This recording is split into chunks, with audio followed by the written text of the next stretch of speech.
In today's episode, we're going to look into if Bitcoin is going to break the Armageddon line. Armageddon lines are important because if we break one, we can see we could get a cascading sell-off. We're going to run the numbers. We're going to investigate Fed policy and seek to determine why the markets are so on edge. We're going to look at a macro picture and see how the main markets are holding up. We'll check the underpinning health of the crypto market. We'll analyze the greatest gainers and the greatest losers. We'll see how the top 8 alts are moving today. And we're going to do a lot more than that. Stay tuned. It's going to be awesome. Hi everyone, I'm Ken from CryptoTradingKS and the inventor of the CTKS method that reveals smart money buy and sell levels, and BORSOG trading, which helps you to get in sync with the markets, and the CTKS Masterclass to transfer your skills to be your own financial advisor. If you're new, a very warm welcome. And welcome back, KS family. From my 30 plus years in financial markets, I explain the smart money mindset to assist you to be more of a financial blessing to yourself and those you love, gaining real wealth and positive excellence in the process. If you would like daily updates on price movements in the crypto and stock market 7 days a week, 365 days a year, please subscribe to YouTube. I've left helpful links in the description of this video, such as the tax software I use and the CryptoTradingKS Masterclass. Please seek out a CTKS ambassador to get 80% off. And if you're in financial hardship, you can also apply for the CTKS Partial Masterclass Scholarship. The link for the scholarship is in the description of this video. Thank you very much to our moderators for keeping our community safe from scammers, and please note I don't have WhatsApp or Telegram. Let's run the numbers. Bitcoin is currently down 1.16% to 19,250. Ethereum is down 0.98% to 1307. Bitcoin is currently trading at 19,245. We can see we're a mere 1.53% away from the Armageddon line. We can see for the past 2.5 days we were actually holding, after quite a sharp sell-off, the SLs around 19,427 and 19,570. What we've seen is price weakening. As we get closer and closer to the Armageddon line, we must do our ANF strategy, our three-dimensional thinking.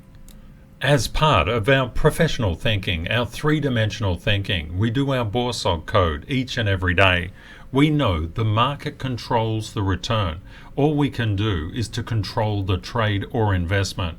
We can't force the market to give us a return. We just have to move in accordance with the market's demands.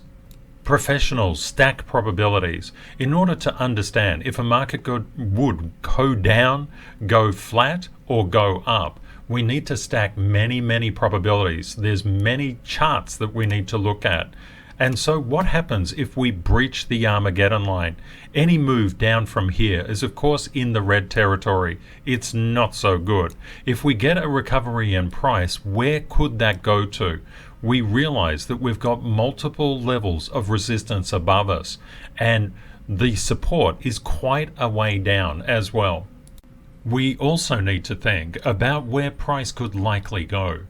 Even though there's an enormous amount of negative news within the economic system, just don't be conned by that. We could see price rally. We need to be aware of that as well.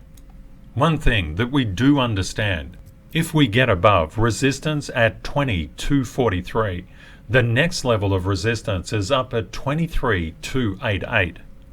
It's important to understand what could force price in either direction. The PPI and CPI are coming out this week. You can think of the PPI as the inflation rate for producers, and the CPI is the inflation rate for consumers. We also have retail sales coming out and consumer sentiment. If the CPI and PPI come in hotter than expected, there's more inflation in the system, we would anticipate the Fed probability of a 75 basis point increase in the federal funds rate to go up from here. That will have an inverse effect on both the stock market and crypto. If we see the PPI and CPI softer than expected, that could be a very, very positive move, but for both crypto and the stock markets. One thing that we need to keep our eye on are the yields. The yields, the 2-year, the 20-year, the 5-year, the 10-year, and the 30-year have been going up like crazy. And they've got such momentum behind them that any downturn, like what we saw recently, could be met with just a consolidation in an uptrend and a resumption upwards. And we can see the federal funds rate for April of 2023 is currently 4.69%. If we see further increases in the government yields and further increases in the federal funds rate prediction rate, we would anticipate Bitcoin to breach the Armageddon line and sell off, and also the stock markets to sell down. You can see even with the NASDAQ, as these rates, these yields kept on coming up, what did the NASDAQ do? It sold down. Why does the Federal Reserve believe that the only way to control inflation is to kill employment? In 1958, A. William Phillips, also known as A.W. Phillips, presented the concept of the Phillips curve in his paper, The Relationship Between Unemployment and the Rate of Change of Money, Wages, Rates in the UK, 1861 to 1957. This became known as the Phillips curve. You can see on one axis we have inflation, on the other axis unemployment. So basically, what does it mean? Inflation is very, very high when unemployment is very, very low. And what do we notice from 1861 to 1913? What we notice is when employment is very high, inflation is very low. Oh, of course, we should do all policies in the government according to this chart. And this is what's influencing the Fed. By raising the federal funds rate, which is the base interest rate, it's going to drive people out of work. This is actually what this bar chart represents. When we talk about a 78.4% probability of a 75 basis point increase in the federal funds rate, it sounds like a lot of rubbish, really. But the concept is there's a high probability that interest rates are going to increase, and that's going to squeeze the job market. It's going to make the cost of borrowing and servicing debt much, much more expensive, and that's going to result in layoffs. Each time you see this chart, I want you to think that way. That's the way you should be looking at this. As a community, we have a smart money mindset. Rule 252 is vitally important. Prepared and not scared. We're always waiting for things to turn back towards our favor, and then we're going to jump in. We know that the Fed is tightening its balance sheet, and inflation is coming down to a degree. But this demand destruction, and demand destruction is another pretty word for saying people losing their jobs. I wanted to raise the Phillips curve because it's an archaic and barbaric way to manage an economic system. The way to solve the inflation crisis is actually to fix the supply side of things. That's where all the inflation is coming from. And of course, that's easier said than done, but the first step in any solution to any intractable problem is to believe it can be done.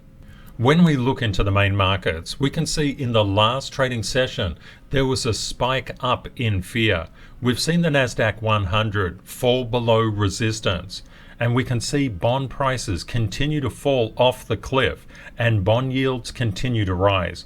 The dollar strength is hitting gold, and oil is starting to retrace, and we're starting to get some messages or some headlines out in the press. The recession is coming, the recession is coming. So therefore oil prices are starting to go down. And one particularly important thing to note, junk bonds have actually lost their upward support. This is important to keep your eye on. This actually signifies that smart money is saying, ouch, this market is a little bit concerning.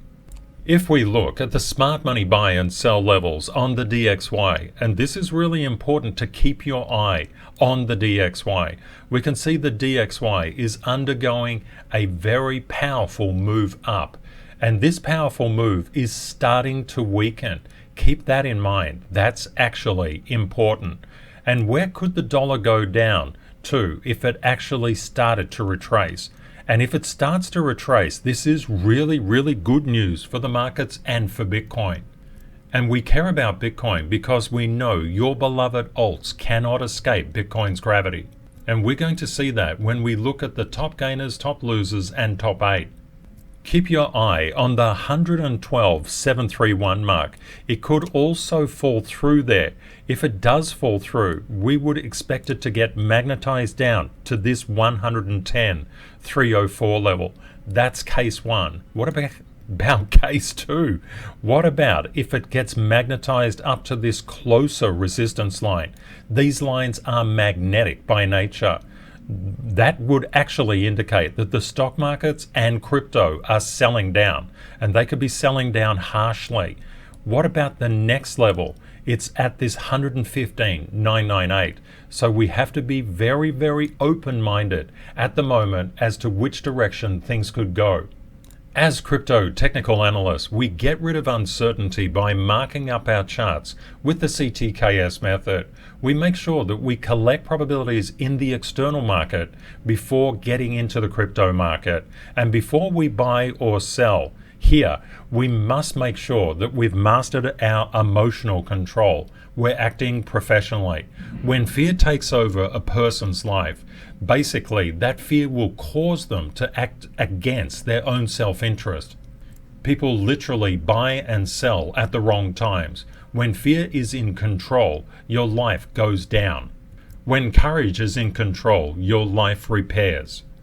One thing that we observe, we've lost the lower level of support. We may get a retest of this lower once support, now resistance level, but it doesn't look good. We have to pay attention to the Armageddon line. One thing that can help us with our analytics in running the numbers is we can see the shorts have been increasing. The longs have been increasing, but not at the same rate as the shorts. And we can see that the price action has been coming down. We would expect quite a few long liquidations. We can see liquidation volumes are really quite low, 68.58 million, across 32,808 positions. And when we look at total liquidations across the past 24 hours, about 78% have been long. Across the past 12 hours, about 74% long. The past 4 hours, about 84% long. And the past hour, nearly 89% long. The longs are getting whacked by the shorts, and we can see what we've actually witnessed is a loss of support. That's why the shorts are piling in. And we can see more positive sentiment inside the market. Bitcoin sentiment is currently 0.366. We look at the main markets because we know Bitcoin cannot escape the stock market's gravity. And we look at Bitcoin because we know your beloved alt, that alt that you cherish, you adore, cannot escape Bitcoin's gravity. From a macro landscape, we can see that the entire crypto market is now underneath support. It's got a resistance line above it, and it's currently 896.27 billion. All of the crypto market, excluding Bitcoin, is coming down into a support region. The entire crypto market, less Bitcoin and Ethereum, less Bitcoin and less Ethereum, is total 3, and we can see that's coming back into support as well. And we can also see Ethereum's market value is coming back into support also. We've seen enormous weakness in Ethereum's market capitalization. Please let me know in the comments, why do you think this is? Looking at the greatest gainers, we can see the not so stable coin USDC doing incredibly well. Maker also doing very well. And you can notice that we've got inversions on Bitcoin's gravity. These are the rare cases when we see alts escape Bitcoin's gravity. We really like to look for these alts. We can also see EGLD doing really well, starting to break out. Could be very interesting. CVX, Convex Finance, is also seeking to break out of this resistance, and it's moving against Bitcoin's gravity. You'll find that there's always something that's pumping in the crypto market. And we can see HOT has put in a very big spike up, but is this sustainable? Tron also spiking up after a retracement and starting to go again. GMT seeking to break out from this resistance, literally at the price where it is now, 65.13. And we can see Matic putting in a very good effort. Looking towards the greatest losers, we can see LDO just melting. One thing that you see when you lose support, as LDO did at the 1469 mark, see what actually happens. This is why losing a support level is dangerous. It doesn't mean it won't come back and retest that. It could well do that. But just remember what a break in support and what a break in resistance looks like.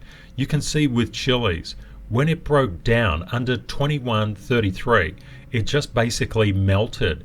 And these things you're going to see more and more, because we know that no alt can escape Bitcoin's gravity. It can do it temporarily, but long term it's going to be pulled back into the gravitational bias of what Bitcoin is doing. And Ethereum Classic, when it broke down under 2686, you can see that sell-off. This will only get magnified if Bitcoin breaches the Armageddon line. So this is why you must pay attention to Bitcoin. We can see Ethereum name service ENS just retracing at the moment, and Bitcoin Gold did a bit of a pump and then a bit of a dump, and Uni is coming down. We can see XRP getting up to the top range. Will it consolidate or will it fall down? You know really the answer to that question. If Bitcoin's gravity pulls XRP down, it will come down. And this, what we find all the time, is you can get some escaping momentarily of a particular alt with Bitcoin's gravity, but it will always realign.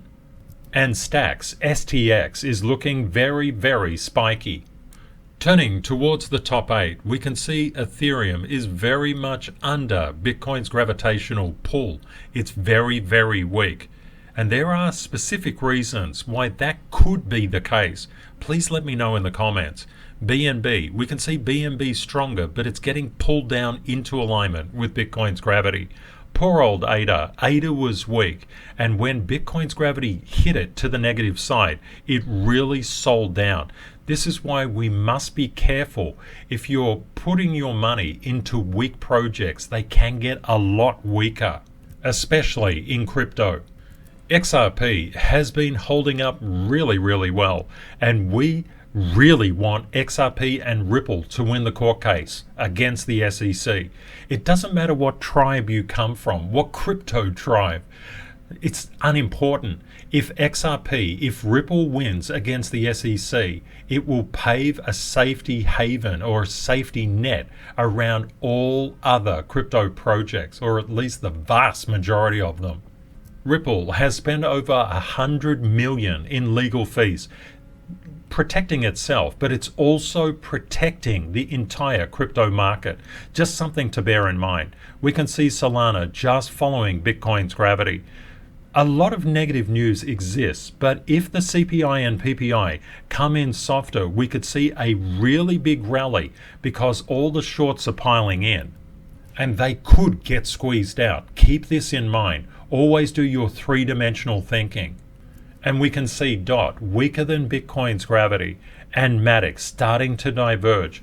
Matic does some really interesting things. Matic is a good one to keep your eye on. As a community, as a global family, we understand that fear has no part in our lives. It should not be making our decisions for us.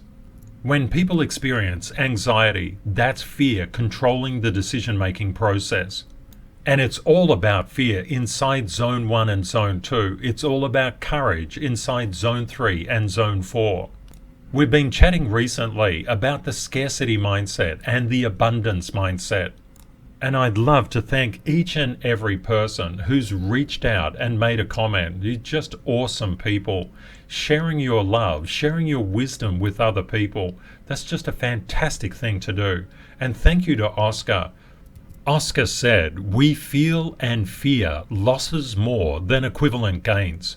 From an evolutionary perspective, it makes sense to protect oneself from losses, as dying has to be avoided first." Good point. Those hardwired survival instincts are there, so it's easy to fall into that scarcity mindset. Notice that the language implies a deeper hole, making it difficult to escape from this focus of thinking. It's really good, Oscar. And Oscar said, as always, the first step is to realize one is in Zone 1 or Zone 2. And Zone 1 is the panic zone. Zone 2 is the blame or conflict zone. Both will lose you money, lose your health, and just create so much stress for yourself and everyone around you. It's important to get out of Zone 1 and Zone 2 as quickly as possible. And all people go through Zone 1 and Zone 2 who remain in the market. So don't worry about being there. Just get out of there as soon as possible. And why should people get out of there? Because Zone 3 and Zone 4 are where you make money and you keep money. But you also make good relationships and keep good relationships. You make friends and keep them as well. It's not just all about money. It's about happiness and success. Happiness and success are very elusive in Zone 1 and Zone 2. Of course they are. People are panicking, and if they're not panicking, they're fighting with other people through conflict and blame. And many thanks and deep appreciation to Art for your very kind words, my friend. It's just a beautiful thing to see our beloved global family sharing and caring for each other. Each and every day, I appreciate you all so very, very much. On Scarcity, Dream6 said, wanting to think that there isn't enough can be an extension of playing the victim. That is, there isn't enough energy to do a task, not enough mojo to chase your dreams, fuzzy lack of specifying your goals, all because we can trick ourselves into thinking there isn't enough to go around and we must save our energy, hoard our resources, and so on. Giving and generosity and feeling abundant leads to abundance. Thank you, my friend. Jade said, the scarcity mindset, if I win, somebody else must lose. There are not enough resources for everyone and sacrifices must be made. This scarcity thinking leads to a concept that every person must be for themselves, and you do whatever you can to get to the top. The ends justify the means. This is actually the opposite of abundance. Abundance is about cooperation, teamwork, and the belief that resources are unlimited. In the CTKS Creed that we read each and every day, this really first part is so important. I know the universe wants me to succeed. And you can just substitute the universe for God, Allah, Buddha, whatever you believe in. The concept is the universe, nature, wants you to succeed. Nature is abundant. Whatever you want is abundant. It's there for you. But when we think in terms of scarcity, in terms of, well, someone has it, if I want it, the only way to get it is for them to lose it, we're already going down the wrong path. And as Divine Art said, our primordial survival needs in reactive scarcity mindset mode can be sneaky sabotage of our abundance mindset. The concept is, as soon as we think we need to protect ourselves, we need to understand that's because of fear. Fear is because of scarcity. When you think in terms of invention, when you think in terms of abundance, everything changes. And Badger said, scarcity thinking is like being on a diet, but all you think about is chocolate cake and ice cream. It makes you obsess over what you do not have. There is no contentment and no impulse control, which in turn leads to bad decision making. A scarcity mindset will focus on the problems. An abundance mindset will focus on creating the solutions. A scarcity mindset competes. An abundance mindset cooperates. Scarcity says the glass is half empty. Abundance says, yeah, it's half full. A scarcity mindset is prone to fear of missing out, panic selling, or holding on for dear life. An abundance mindset has patience, knowing that opportunities reset every day, and has courage to take those opportunities when they come.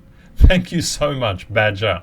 If you have family or friends who could benefit from positive excellence and what we do here each and every day, please introduce them to our community by sharing a video. We'd love to see them here. We have one of the best communities on YouTube. And well done to everybody who puts in their BORSOG codes. This is the way that the market will reward your active learning. And that ability to think inside 3 dimensions simultaneously is just worth a fortune. And again, I'd just like to thank everybody who reaches out and comments. You're all amazing. And if you'd like to comment but never have, just perhaps put hi or your BORSOG code in. We're a very warm and welcoming global family, and we'd love to hear from you. The key question today is that, do you feel Bitcoin will go through the Armageddon line? And please let me know why you think that might be the case. The other thing to consider, always have an abundance and opportunity-driven mindset. For the next couple of days, I thought that what we could do is to talk about how to seize opportunity when it presents itself, and this requires an abundance mindset and also courage. Please let me know your thoughts on seizing opportunity, how to do it, and how to move away from fear in order to be able to do it as well. That's going to become really important. To prime our minds for profitability in the crypto market, we have the CTKS Creed, which is a series of positive affirmations that you tell yourself each and every day. These affirmations will be like magic to your abundance mindset. They're a powerful way to disconnect scarcity and install abundance. I know the universe wants me to succeed. Every day I show kindness, integrity, and gratitude. I know that opportunities in life reset daily.